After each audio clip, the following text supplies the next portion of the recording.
we are back again.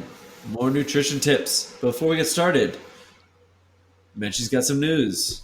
So there's a study posted a couple days ago Lay it from on the me. European Society of Cardiology, and the title was Junk Food Intake in Children Reduced by Health Education that Addresses Emotional Issues. So it went in to start to talk about how many studies have been done and addressed to the health issues in the school systems and young kids being unhealthier and higher rates of obesity. But the main thing was that they focused on was physical activity and nutrition, while this article said that little was focused to emotional issues such as self-esteem, depression, eating behaviors. So they ran a full study with over 400 students, ages 6 to 12, and 32 teachers. So they got the teachers involved, and they ran the teachers through some education first. And they based the education off a booklet with risk factors for cardiovascular disease, choices of healthy foods, food labeling, sugar, fat, sodium, emotional health and quality of life, physical activity and healthy practices and changes in behavior. So 7 different ones. And each section, a teacher picked at least one theme per week. So you're looking at 7 weeks, one theme per week. And the teacher would choose activities, education, things to incorporate to the kids into the school syllabus to encourage them to get along with the program. Also, with a lot of other support through social networks, getting these kids together and kind of making them aware of all this stuff. And it was very interesting. So, I actually said both the students and the teachers benefited from the intervention, and that So it was great. Yeah. Interesting. And then The teachers it said there too. was a 28% increase in the number of teachers who were That's physically awesome. active. And then the advice was avoiding pizza, hamburgers, soft drinks, all that stuff significantly increased 5%. So 15% to 20%. So they got some buy in from the kids, and it was really good. But it goes to show that, which I like, is yes, there's physical activity. Yes, there's, eating right, but emotion plays a huge role into a lot of what we do as humans and habits. And if certain emotions are tied to certain things, food, exercise, that can be a problem. But if you have them make kids aware of their emotions when some of these themes come up, choices of healthy food, what do they feel, and you educate on them, it clearly shows that there's a difference. And I thought that was very awesome to hear that and to read that. People are now wanting to not just reading, writing, math, which is all great, but educating them on some more important stuff in life that will actually help their emotions, help their cognition, help their brain activity. And I think this is a step in the right the right path. And I'd like to see, a lot of U.S. schools starting to do a lot more of it and more education, because it shows once you get a bunch of people on board, it's that peer thing. Once you get a bunch of peers, people join into these social groups, and then they start following that. Absolutely. And to me, it just seems like we're finally being aware of teaching awareness. um, because I don't know, I just feel like we've always stayed away from feelings and stuff like that. And I mean, growing up, it was you were looked upon as weird if you talked about feelings, or um, it just wasn't an open forum like I feel like it is now. And emotionality plays a huge role into mindset and into your subconscious and also your conscious mind. And it's really important to address this and be aware of it and not try to block any of it out, because you can only grow through it and expand on that. So that's awesome. And that was in the UK though. It was the source from some European Society of Cardiology, Okay.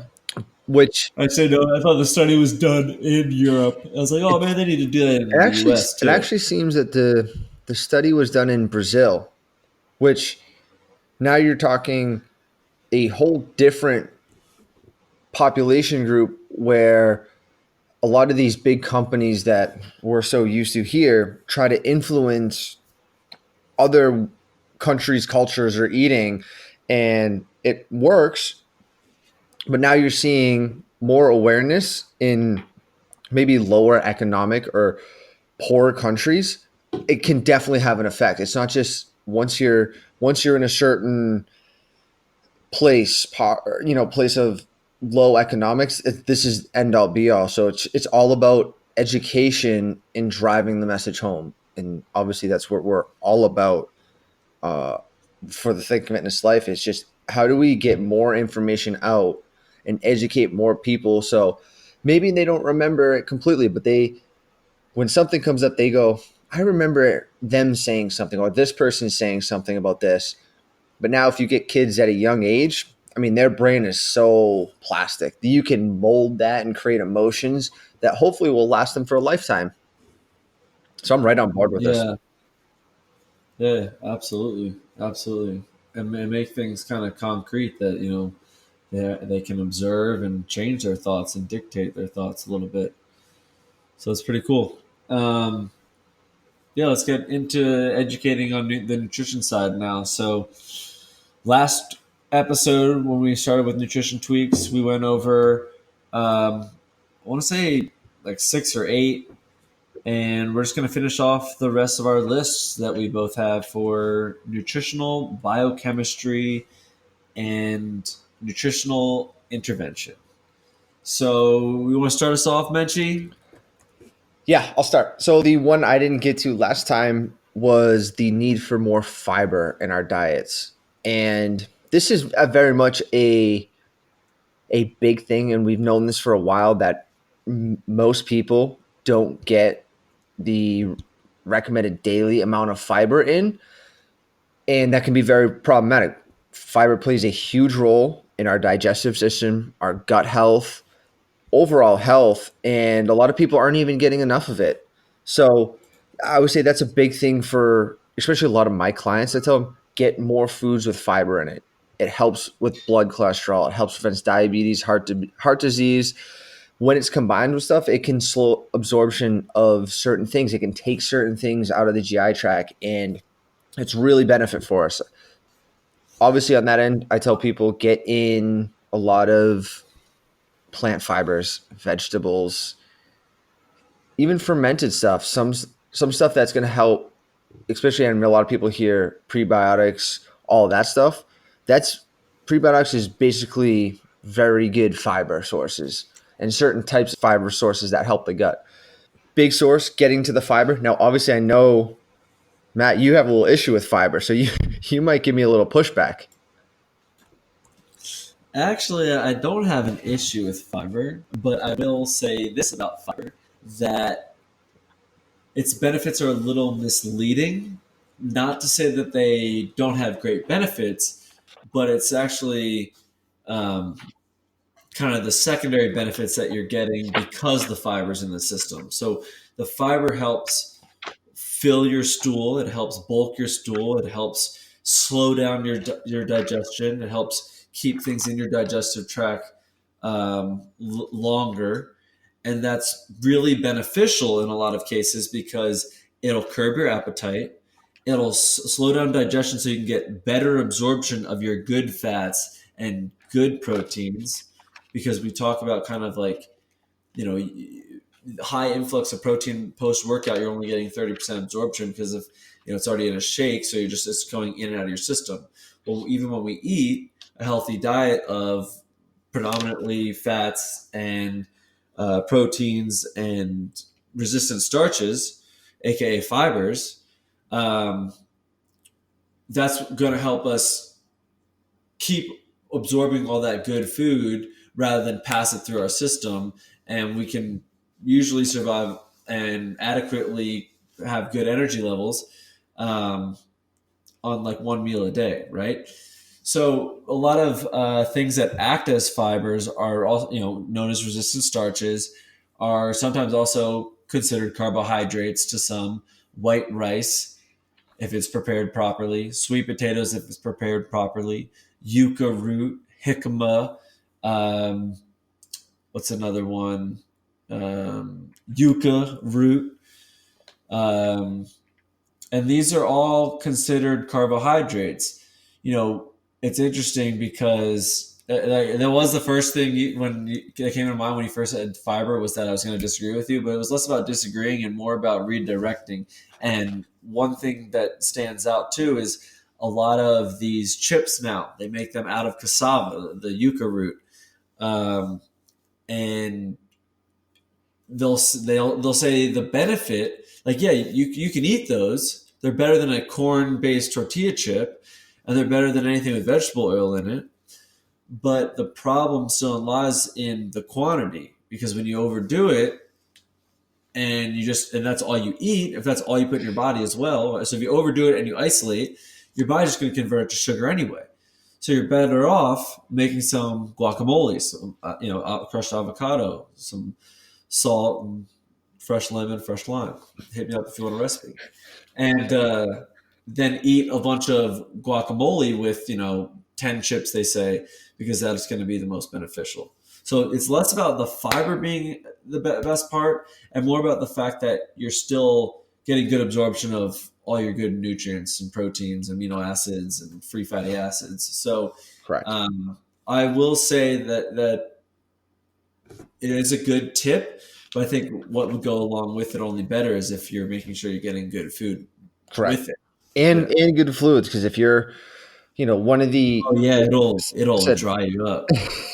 one of the tough things is high fiber, especially too much fiber. Obviously, be cautious of how much you're And you might taking get in. If you're constipated, or you might have diarrhea. Yeah, if Yeah. you're a person who's not getting a lot of fiber in right now, gradually incorporate it into your diet. Don't go fiber crazy and just all of a sudden flip a switch and you're eating all the fiber around you, because it can produce a bloating effect in your GI if your body's not ready for that amount of fiber, or just that's kind of what fiber does. So obviously make sure you're drinking a lot of fluids with the fiber and gradually increase it.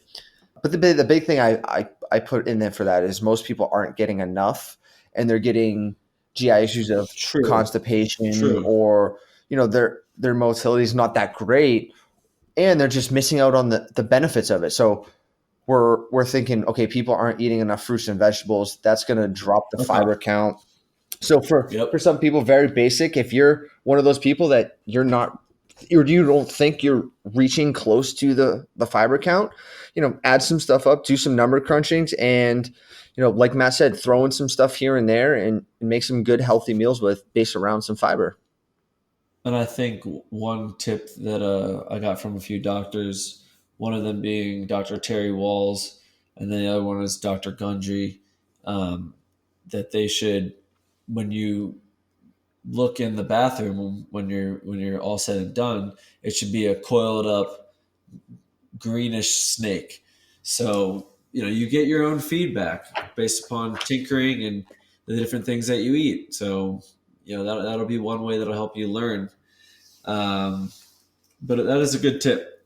And I'm going to throw the next one out there. I'm going to say, little biochemistry trick: lower your calorie intake, specifically for lowering your core temperature and improving mitochondria. And mitogenesis is the growth of your mitochondria. So this was in Dr. Mercola's book. This was in Dr. Gundry's book. And they both reference Dr. Walter Longo, who is one of the leading guys, looked at as one of the leading guys in nutrition and time restricted feeding and fasting. And with this lower calorie intake, what happens is, the way it was suggested is 500 to 700 calories 3 days in a row, 3 to 5 days in a row of only like leafy greens, and olive oil, extra virgin olive oil, Evo. So you're basically having free fatty acids, and you're getting a lot of vitamin and nutrients, and you have you can build proteins from some of the amino acids that you're getting anyway, and your body recycles protein. But either way, what happens is one of the benefits is mTOR won't be activated. mTOR is going to turn the switch to on through your whole body, telling all cells to grow. So sick cells, pre-disease cells will grow and eat the sugar that's in your body. We talked about mTOR in the part 1. The other thing that'll happen is your core temperature will drop so that you won't have the heat and create what's called a Maillard bond, which is what happens when protein and sugars come together at high heat. So you have protein, you have sugar, you have heat. They create what's called those age spots on your hands or on your skin.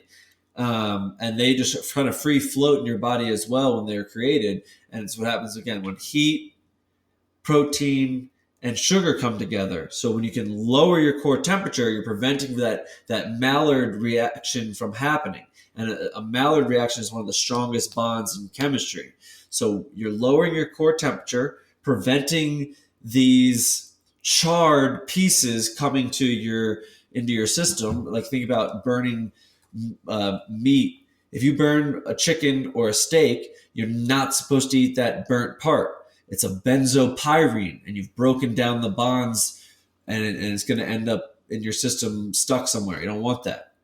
So same thing with in your own body. We operate at 98.6. Well, it's actually we're actually kind of high revving our motor. We're driving down the road and we're kind of between 4 and 5, and we need to just switch gears and get it to like chill at 2 and 3. Get the same job done with less work. So that there is the next piece is improving your performance.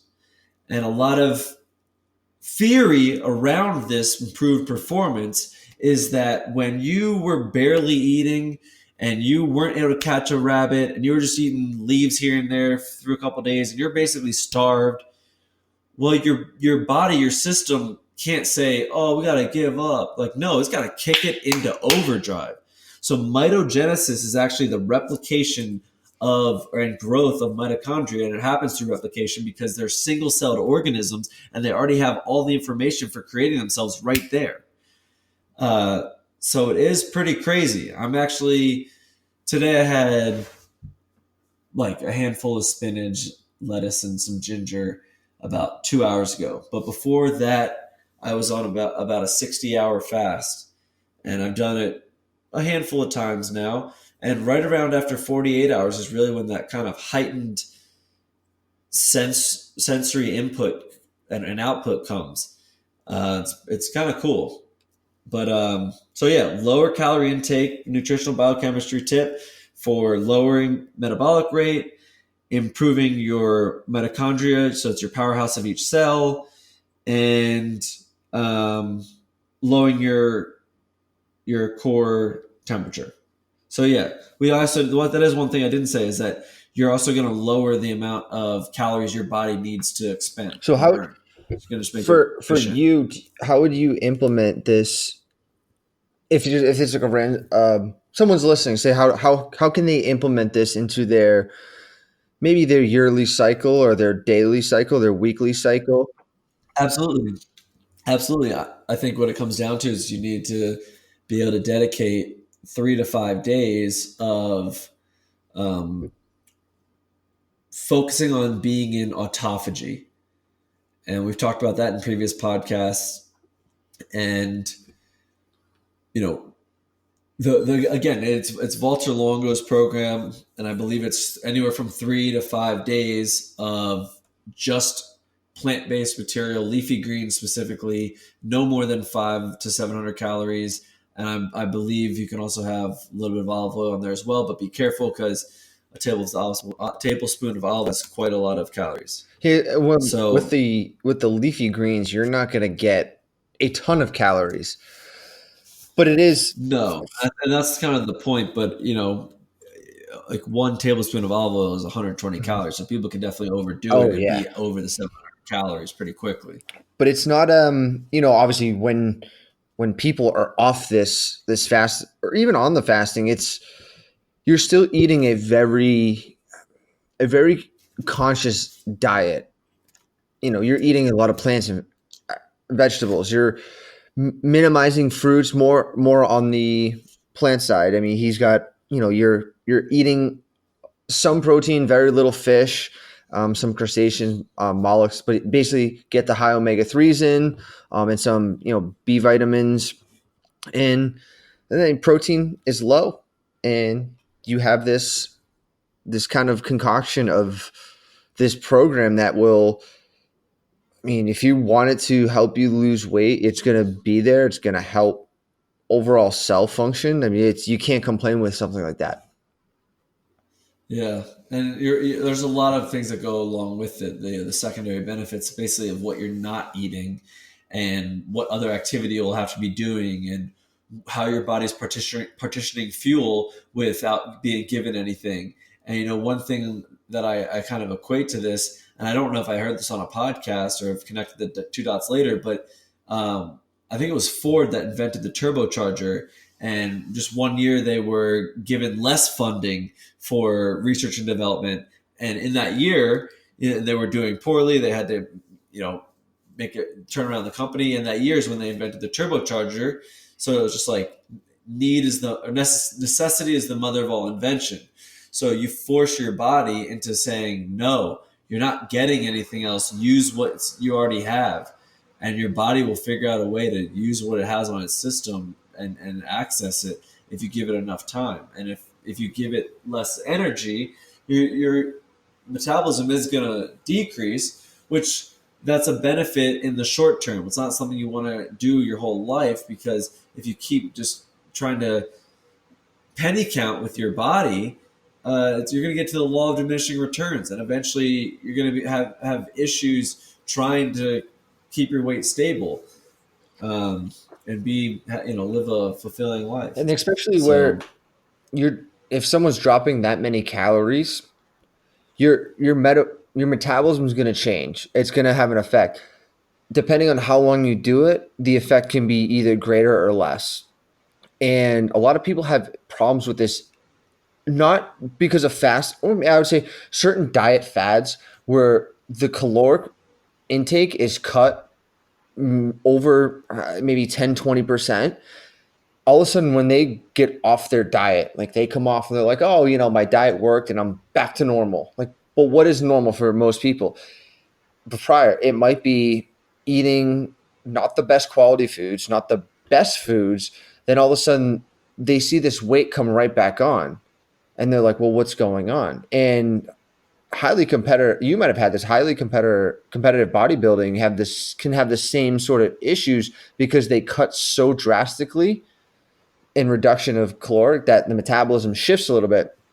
So when coming back, or if you plan on doing something like fasting long term, or I wouldn't say extreme, but caloric restriction, your body's not going to be ready for 3,000-4,000 calorie days. So just be careful, because you don't want to turn a switch and all of a sudden increase, and your body's gonna be like, what am I going to do with all this? All right, let me store it for fat. That's where a lot of people get into weight gain. Sorry, I didn't mean to interrupt. Good. But I think you like this guy, Dr. Jason Fung, who wrote The Complete Guide to Fasting. He actually is really adamant about letting people understand that you can't just keep restricting calories all the time, because you're never going to burn enough of the calories you're trying to lose. He said it's like the oldest and most incorrect way of approaching fat loss, and lifestyle and habits that he's really found. And there is the idea of more cycling, right? Just kind of like fasting is about cycling as well. You don't just fast forever and just starve. I think yourself. that's different. That's the big point with fasting. I think, I would say most people, I think when they do it, they start going overboard, and they're like, oh, well, how many days do I have to fast? Do I have to fast forever? And they start just going, and they don't know when to cycle on and off. But I will say this: I think some of it comes down to people don't know when to stop when they first get kind of the bug, Right. when they first make a change or start working out and meet somebody that's helping them get results. And they've tried if they've been somebody who's tried so long and hasn't, they get hooked. and they become addicted to whatever just gave them that result the most, and then they just do that more and more and more and more and more and more and more and more and more. And you see people doing the elliptical for like 3 hours, and it's just like you just how thin can you slice a piece of bread? And you have to be variable, and you can't fall into habitual lifestyle like that anyway. You have to be kind of more diverse in your movement patterns and what you do and your diet and the way you use these tips. Because quite frankly, all these tips can be summed up by saying they should be cycled. They should be used in a variety of ways, kind of based upon a few other um, variables like your genetic background, your heritage, uh, and that climate, and um, what's another big one that would dictate your goals, your current condition, um, and yeah, that's probably about sums it up. I like it. Sort of a. But yeah, so let's move on to the next one. What do you got? You got one. I'm up. You guys, yeah, you're up. This is kind of like my last one. This is. It's not per se a huge tweak, more as a guideline, and the amount of books I've read of nutrition or programming over the years, one of the big ones I've kind of taken away is eat like an adult, and very broad, but very kind of like almost a slap in the face. That's so Right, but it's a broad. slap in the face. So basically saying, hey, okay, yep, you're a grown person. You're whatever, doesn't matter age, what age you are. At what point do we know that, okay, we have to grow up and we have to stop eating, junk food, fast food, stuff our kids would eat. And I think it's for certain people's goals, it can be challenging because especially if they do have kids. And obviously I have clients with some kids and I tell them that and they're like, well, it's hard. It's like, I know, but if you want it bad enough, you got to line it up and you can take, the kids can also eat like adults. They don't have to eat like kids. I know I don't get that one because my parents definitely did the. Well, you don't want it. Like, you can go to bed hungry. Right. That's what's for dinner. And then You just got at a used to certain it. point you grow up and your parents like, all right, you got to have, we're going to have chicken for dinner. You're going to have some sort of potato. And hey, look, there's wax or green beans. And I'll tell you what, my brother loved wax beans as a kid. I hated them. It would take me forever to eat these things. Then over the time you start to realize, okay, you go to college and then there's all this other food.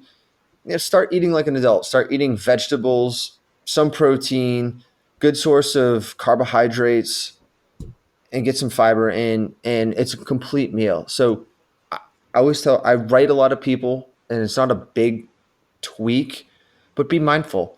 Just like the beginning, start having emotions to what foods cause what, or I, I can get on board with that tip because you're right about kind of the general population and kind of how it's put in a framework. I can get on board with that tip because a big thing that comes to mind is I was talking with my client today about how she changed up her diet. So of course, kind of the family had to. She has 4 kids, and she's been cooking more just like kind of vegetable based meals. And it was kind of funny because her husband came in the other day and was laughing because he's like, dude, the kids were just staring at what put on the table last night, and like, it was healthy, and one of them didn't eat it, or two of them didn't eat it, and they went out. So that was like probably 3 or 4 weeks ago, and then they went out this last weekend, and the weekend before that, and they had fast food Chinese. What I forget the name of it, like Pan Express, and after after he had it, she was kind of like informing him why he was feeling bad and why he was having trouble, just kind of like focusing in general and just kind of going to bed, and things he just didn't feel well. And then he did it again.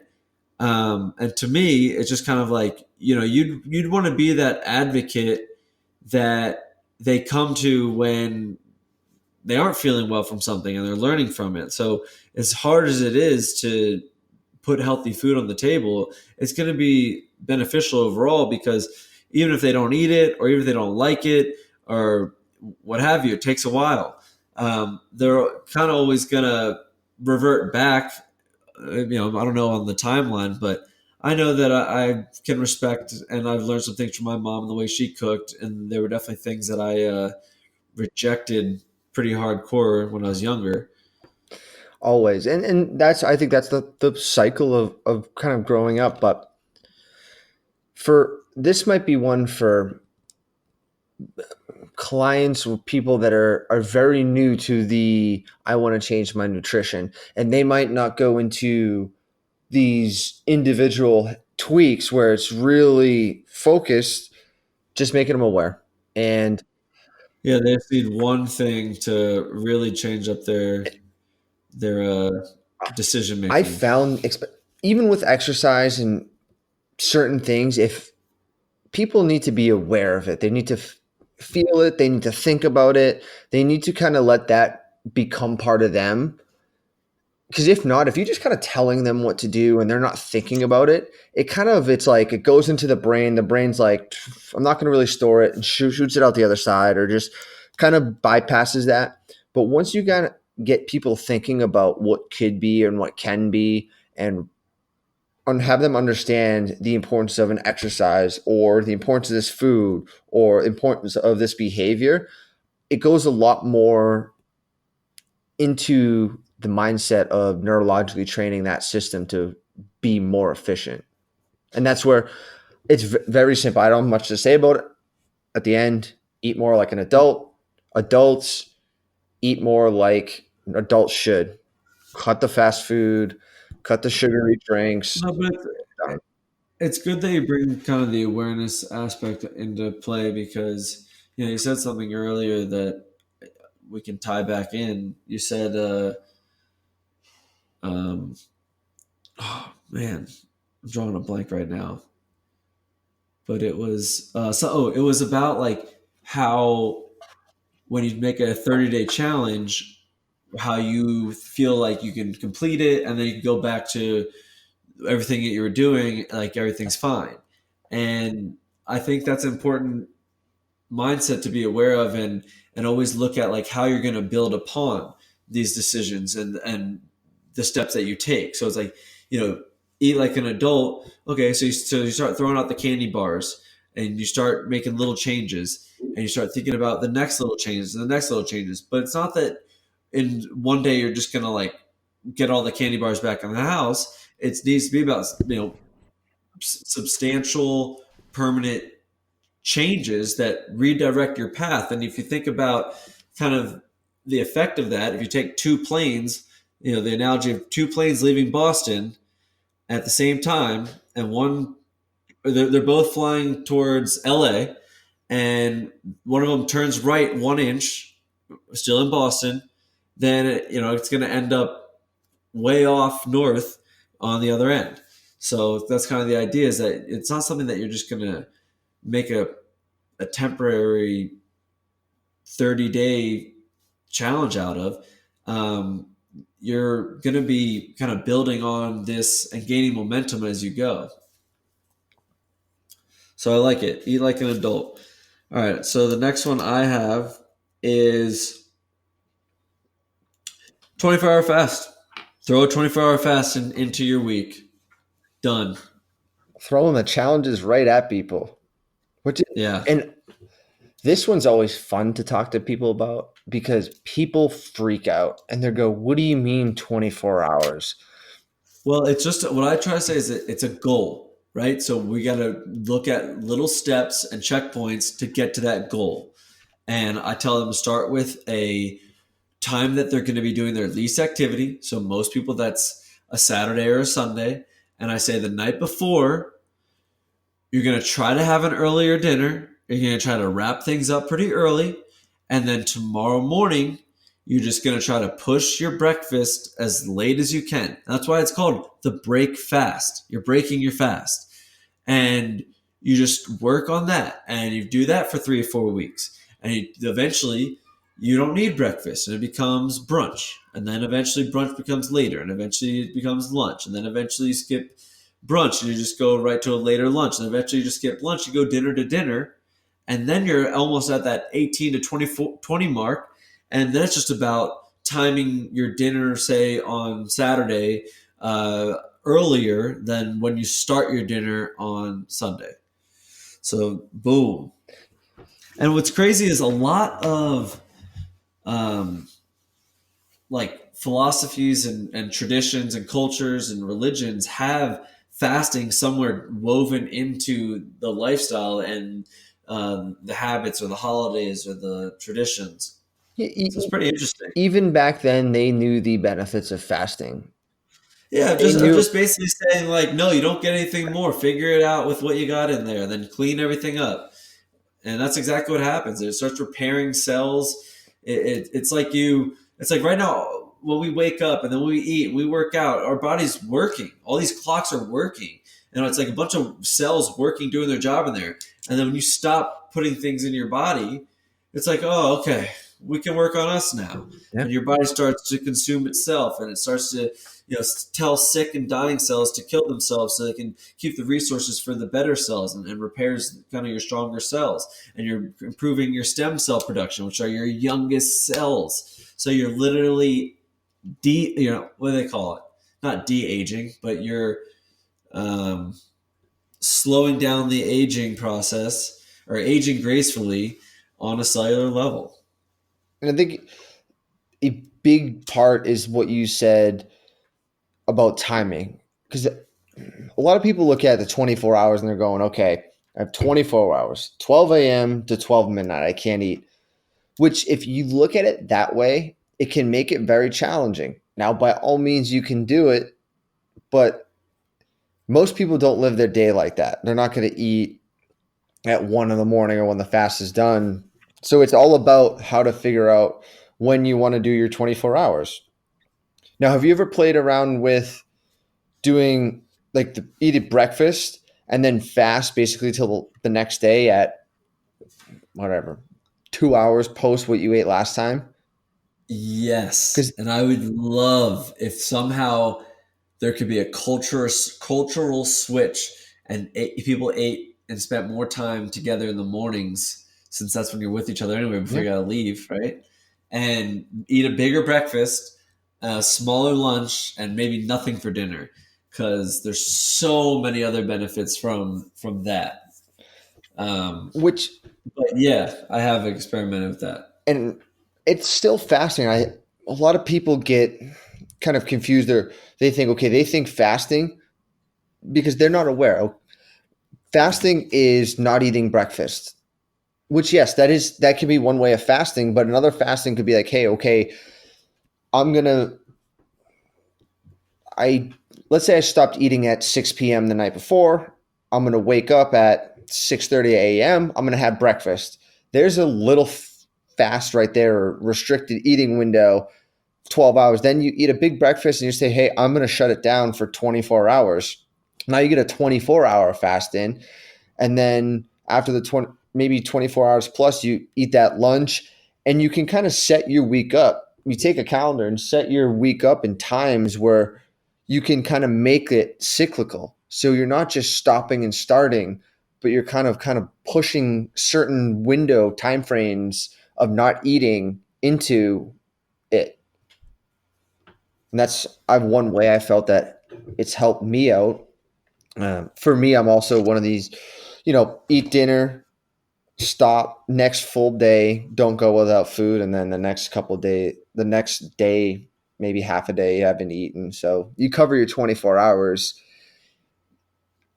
Yeah, I think the important thing too to remember is the real benefit you're looking for is Yeah. autophagy, and one other way to make sure your body's partitioning fat for fuel appropriately, and you have ketones in your system, is to get some ketone test strips, and you can go to Amazon. And they're really cheap, and you can just they're urinalysis. You can do them at home, do them at the gym, whatever.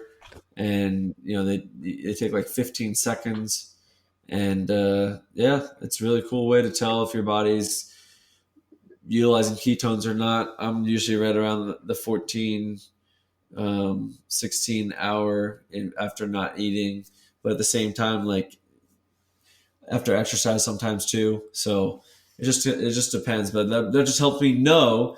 The whole benefit is helping me know that am slipping in and out of ketosis, and that's just what you want, that metabolic flexibility. You don't have to be obsessive about it, but you just want to ensure that your body's slipping in and out of ketosis.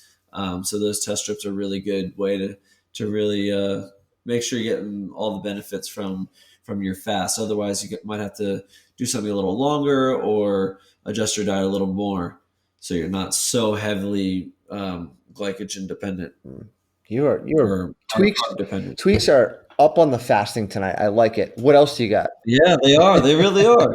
All the ones I have left kind of flow right into each other. Awesome. We're on to Um, the next one. yeah. What's your next one? Oh, that eat like an adult was the last one I had. So Okay. I Okay. I got two left. rock. That's perfect. It's perfect timing.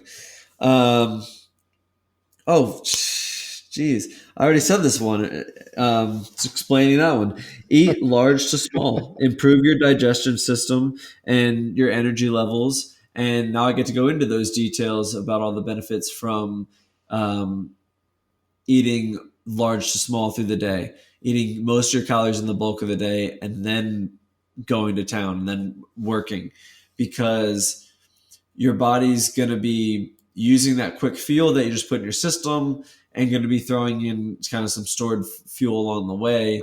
And you're going to be sparking all your clocks to get on board and work with each other in synchronization, so that you have a happy traffic pattern in there of metabolic systems and hormonal systems, endocrine system, and just your central nervous system in general, with your moving cerebral fluid appropriately and just getting everything your periphery on board. So this is The big benefit too, and the reason that happens is that you're freeing up more blood when you go to bed. And this benefit does happen if you cut off eating. I think 4, 5. I think it's anywhere from 4 to 6 hours. Cut off eating 4 to 6 hours before bed. But if you free up your blood to not have to be in your gut digesting, then in your first REM cycle, you're getting the full effect of the anti-inflammatory process that's going on naturally in your system. You clean out a lot of plaques and amylase in your brain, and that's one of the only times that our brain is actually self-cleaning. The only other time is when we consume compounds like curcumin, because that's one of the only compounds that can get through the blood-brain wall, and it's anti-inflammatory. So, it's quality, it's quantity, and if you eat large to small. That's really the main tip here to improve your performance and improve your cognitive function and so your energy when you levels. mean large by small or large to small, big meals Like first through the and day, then through the dwindle day. down, smaller at night. So Yes, you're yes, getting your bulk of yes. your caloric intake morning, Somewhere in the middle midday, of the day, somewhere in the utilize it, first. and then you're shutting down, Yep. which compared to as what we can call our stand. And you're going to also improve your digestive So when system you're that way.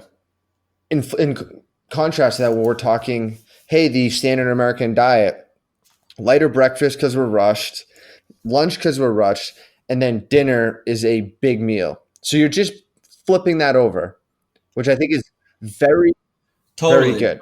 And yeah, Which we've yeah. Peter Attia, Dr. very Peter much, and Attia he's talks about this. very, very behind it, especially those trying to control their metabolism or their weight. He's he's big on Yeah. anti big dinners, but we all sometimes don't always And practice what sometimes we it will preach happen. because Sometimes it's you're just too going to have a easy. big dinner, but if you're are one of those people that you're not going to make it consistent, then that's fine because most of our bulk of our expenditure happens throughout the day, midday.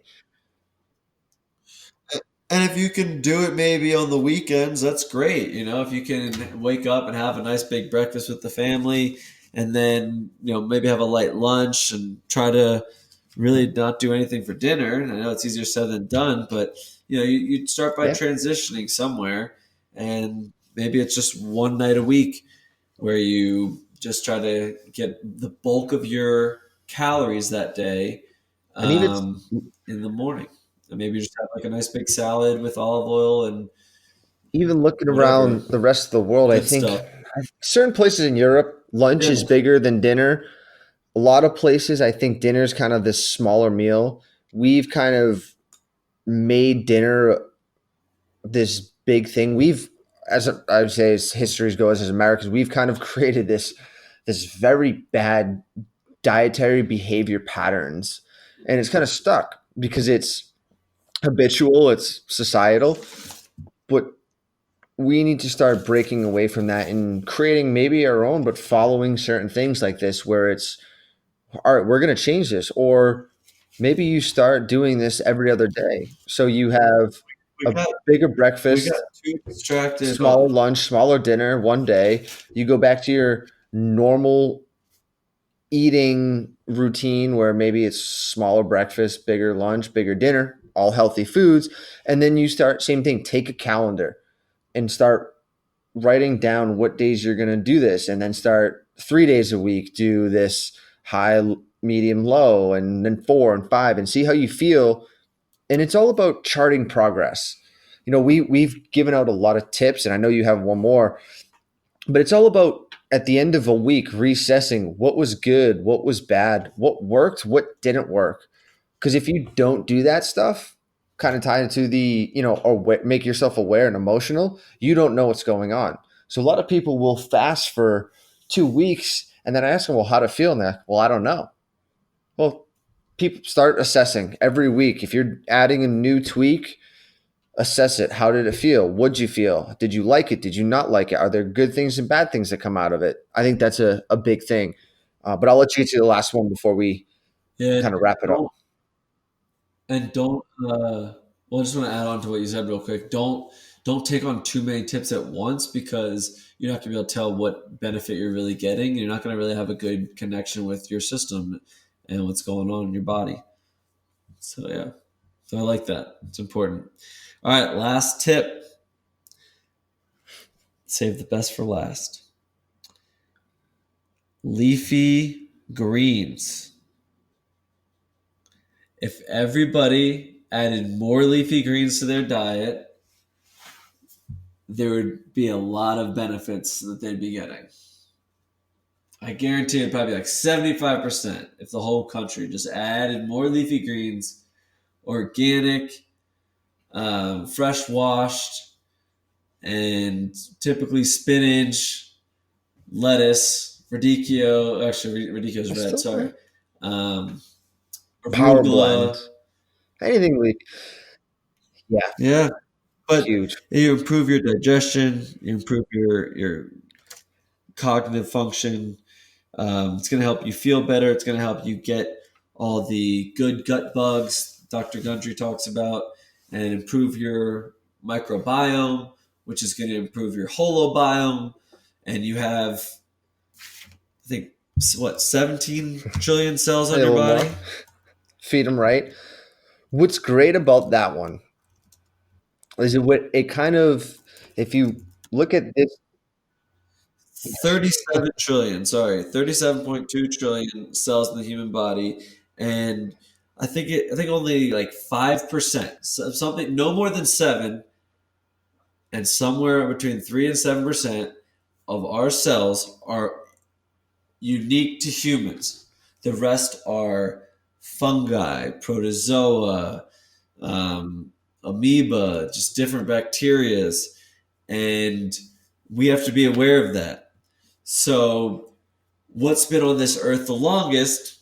Plants. Plants are the only thing that can directly transfer form a fuel source that we can't access into what we breathe.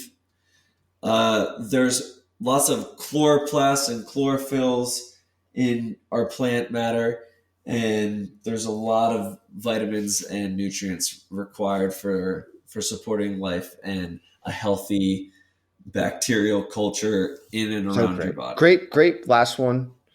It kind of if you look back at last episode and this episode, it kind of ties in a lot of them. So you could say, okay, well, this one's going to cover eating like an adult. Well, this one's going to cover more fiber, or this one's going to cover restriction of caloric based in with some fasting. This one's going to Yeah, we probably should have done a better no. I mean, job of organizing I think that it's for great that this is people. the last one But because this one kind of umbrellas a lot, and this one is probably the simplest one to do because you can find leafy green vegetables at any supermarket, any farm stand. All you have to do is add it to your plate, eat that first, then the protein source, and maybe a carbohydrate if you have one. But you're going to start taking totally, things out of your diet. totally. And the other thing too is, Right. and you're gonna add olive oil, like Evo, extra virgin olive oil on those leafy greens because you can't eat them plain. I mean, you can. And for people, a lot of naysayers would argue about muscle mass, and we know that gorillas have the largest muscle mass on a mammal, and I know they have hormonal profiles that are different, but all they have to eat is plants. That gives them enough proteins and amino acids and nutrients and phytonutrients to help them build the things they need. Of course, they probably have more calories than just what we could intake, but they're sitting around all day long, right? I think the other big benefit, other than adding olive oil to your leafy greens, getting the good fatty acids in, is just the bacteria. You're feeding the good bacteria in your body, which makes them happy, makes them grow, makes them more plentiful. And if you think of your gut and your health kind of like a civil war between good and bad bacteria, good being what's benefiting your health towards longevity, and bad being what's maybe hindering that or causing you to take steps backwards. And a lot of that comes down to just your gut wall and what variety of bacteria you have in your system. So if you think of trying to basically tip the scale in your favor, you're trying to always have like a an income, right? Like a +1 of vegetables over anything detrimental in your system. So, like you said, just throw some leafy greens in before you eat anything else. And a good way to get it down sometimes if you're having issues is balsamic olive oil, number one. Number two, throw it in a blender with Yes. some lettuce and a squirt of lime juice and some ginger and Grind drink that it. It stuff actually up, tastes pretty make good. a green swampy drink, and drink it. It's Well, not however I swampy. make them, they're swampy. It's So, good. but I'm adding some stuff in. I think that goes. Yeah, you're probably throwing crazy stuff in there that tastes horrible that you just Yeah, are fine it's with it. healthy.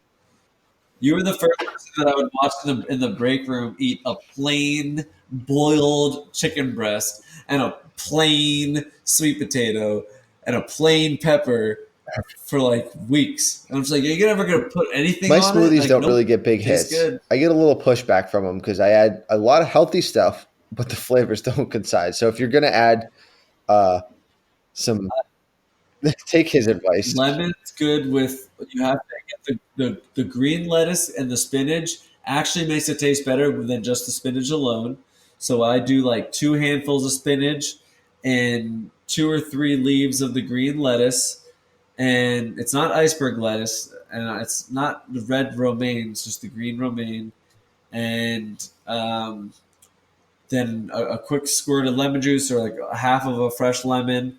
And then either just a big chunk of um, was it skinned.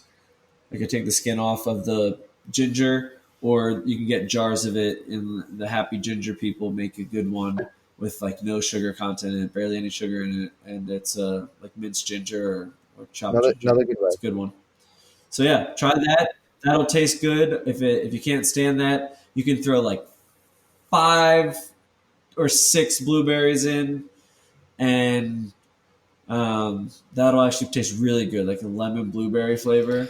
It's good. Yeah, and this tip is very good because even if you are healthy and you're eating that stuff, you could always add more leafy greens. You can always throw another handful in. If you're a person who Totally. thinks that they're still doing, add another one. See how you feel. What you're going to do. It's just this is only going to benefit your body. If you're a person that's getting none at all, start with one serving and then build through there. I think that's definitely for a ton of the population. Leafy greens. I mean, probably the best thing you could put in your system. I mean, we as kids never really. I mean, maybe we did, but you remember the old Popeye cartoons? The guy would eat a can of spinach, and all of a sudden he'd grow arms. Like there's, which is great. Yeah, I Which think is about it a great. lot. Why 'Cause I can't eat a they bring lot of that spinach cartoon now. back? Spinach sales would go through the roof. Was it was it just I was just like forearms big though? Was it arms. just big He got big forearms? arms. I think it was just big forearms, bro. Let's look this Was up. it? I And think it just then Popeye was just big he would forearms. stand up to the bully or stand up to whoever, and he'd knock him out, and he'd be like, "Okay, this is what it is." I think they should bring that cartoon back, put an emphasis on spinach. Spinach sales will go up. He would get he would get big ass forearms, Well, if bro. you That's eat your exactly what spinach, happened. Or he has big ass forearms, and then his arms get so bigger. I I gotta guess eat when he more eats the spinach. spinach. I gotta go and get more in. Guy's got really weird looking arms. All right. Um, yeah, I think it's a great tip I wanted to end on because I think that one's.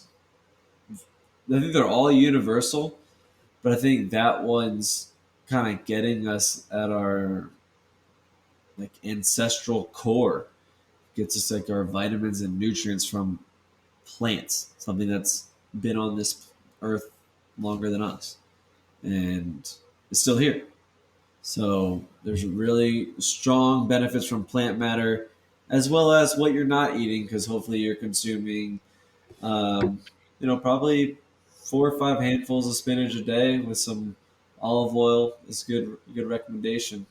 But in the shake, probably like a handful to two handfuls. Yeah, and that wraps us up this week. I don't really even think there's anything after hours except it just makes me want to do tips for mindset and tips for Stay fitness, tuned. like Those will tips in the those will be gym. up. Probably So another part one, part twos yeah, with a lot of information coming. and let us know if you guys want, or if that's something you guys would want, or if you have something else in mind. All right, peace out.